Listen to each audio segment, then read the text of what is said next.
Well, hello, thank you for joining me today again on the Church History Trail.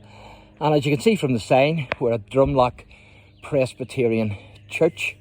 And of course, DRUMLOUGH's not too far from Hillsborough. But the reason why we're here is, excuse me, because we're here to see the graves of Harry Ferguson's mother and father, and also his brothers, sisters, and also ancestors as well. And it's a great evening for a wee bit of church history. Now, of course, the Ferguson family went to the Gospel Hall at Crowell. And of course, that hall, I done a wee video at it. It's not too far, just down the road, a stone's throw from the family house, Lake House. And of course, Crowell is not too far from here. It's also not too far from Drumlough, where I live.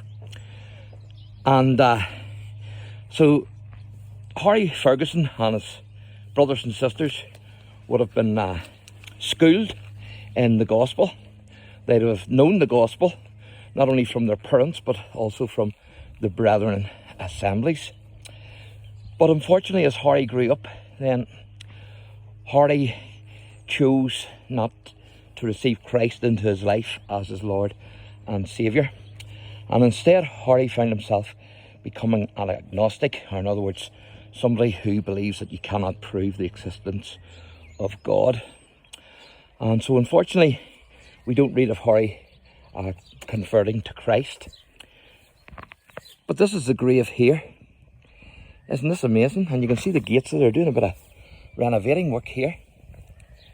They've built a wee road there by the looks of things. And them gates originally, I would assume, are from there. But this is the grave, and quite substantial, I think you will agree. So I'll take you up the side and let you see it better. Certainly a big plot, there's no doubt about it, but then there's a lot of bodies buried in here because they had a big family.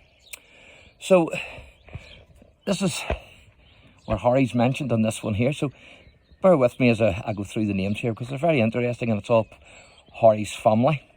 So it says, in loving memory of James Ferguson of Crowell, died 27th of April 1937, and of his wife Mary Bell Ferguson, died 15th of June 1934, and of their children, Margaret died 10th of January 1909, Sarah died 4th April 1920, Victor died 25th of August 1935 as a result of an accident, Edgar died 7th of December 1943 in New York, New Jersey, USA.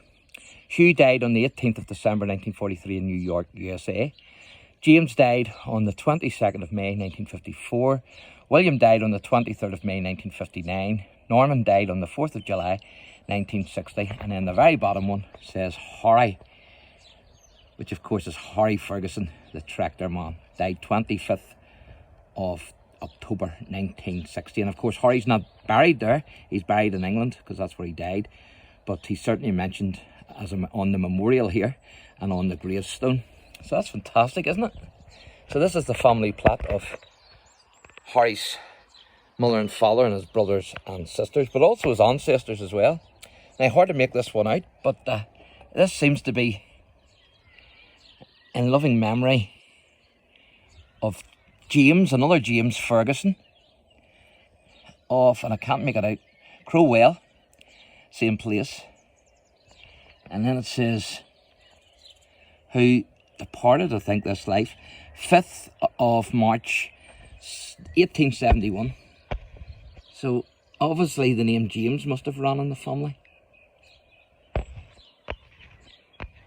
because Harry's brother was called James after his father. Harry's father was called James.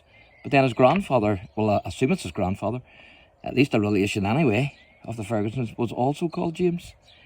And his infant son, James, as well. So James certainly was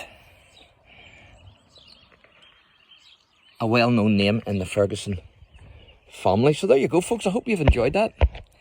So that's the burial plot here of Harry Ferguson's family. his mother, his father and his brothers and sisters. And of course he's mentioned on the gravestone, but he's buried in England himself. So thanks for watching and God bless.